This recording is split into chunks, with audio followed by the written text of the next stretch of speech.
Well, you probably think that butter, that's just butter, but that's not true. Homemade butter tastes a whole lot better than the store-bought type. And there's also a large difference between European butters and American butters. I'm not sure about the rest of the world, but in Europe we use a fermented butter, a fermented cream for making the butter, and it has a fantastic flavor. And we do it like this. You certainly don't need a lot of ingredients to make your own butter. This is buttermilk to start the fermentation and the cream, and then I add some salt later, and that's all you need. I mix this, then I leave it to ferment for 1 or 2 days. This has fermented 2 days at room temperature. Then I put it into the fridge. Because of practical reasons I didn't have time to film it. This is clotted cream, and you can use it as it is for desserts or for putting onto soups or in sauces. It tastes very good. But we don't want clotted cream, we want butter. So we need to stir it, whip it. Unless you have a butter churn, naturally, you can use that. Then you should probably make a larger portion. A stand mixer is the easiest, I think. And the first step that's whipped cream. And this is a fermented whipped cream. It tastes very good. And you can use that as it is. You don't have to go to butter. And when you were a kid, you have probably tried to whip some cream and your parents have said to you, oh no, that you have overdone it. It has become butter. That's not true. We're only halfway there. It should be whipped a lot more than that. You can see now it starts to separate. There's actual liquid beside the thick stuff. If it sticks to the sides, you scrape it down so it gets whipped. I see the fat is yellowish and the milk liquid is white. And now we see all of a sudden it starts separating completely. You have a lump of fat and you have the buttermilk. And that's real buttermilk you have in the bottom of the bowl now. You see, this is butter. This is the buttermilk. I bet your grandparents has told you how great that tasted.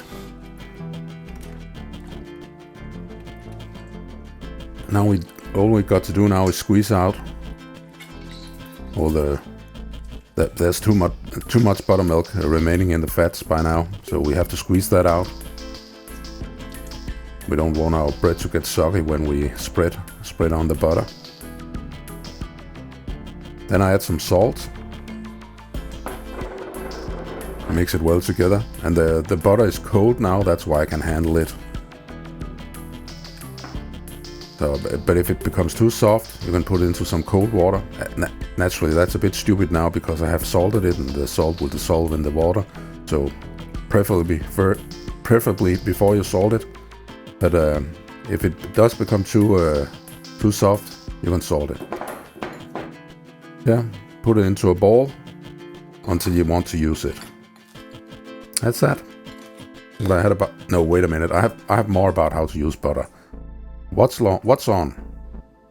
If you want the nice taste of homemade butter but don't want to spend all the time, you can make some fake homemade butter. Take some buttermilk, strain it. Or you can use a bit of Greek yogurt if you're even more lazy. Then you just mix it in. That's the milk solids that the dairy producers they remove.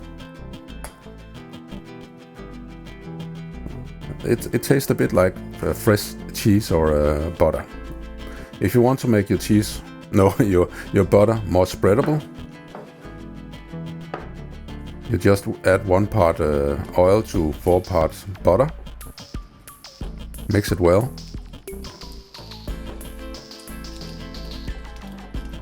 It takes a little while, but it's okay. It becomes grainy like this, and then you just keep doing it until it becomes one homogeneous mass.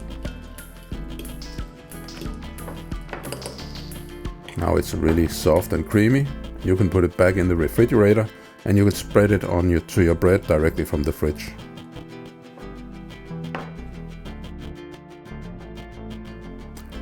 The last thing I want to show is the herbal butter. or the butter, the maître d'hôtel, as the French call it.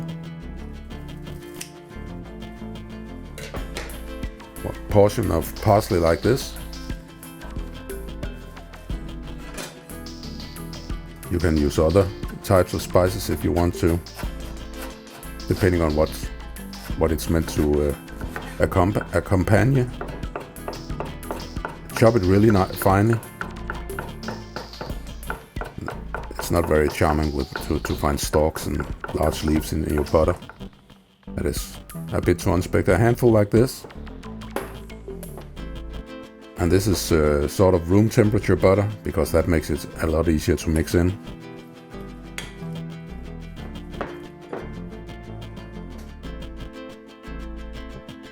A bit of lemon juice.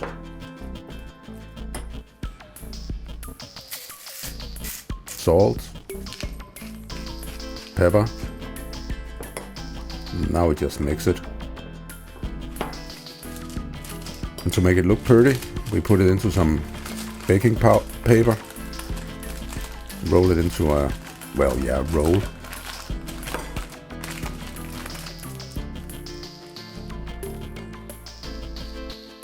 Like a big butter caramel.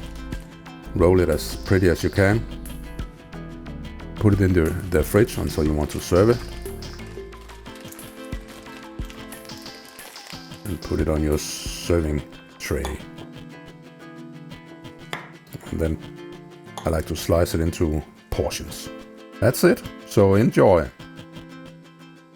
And you can find the list of ingredients and the recipe on kvalifood.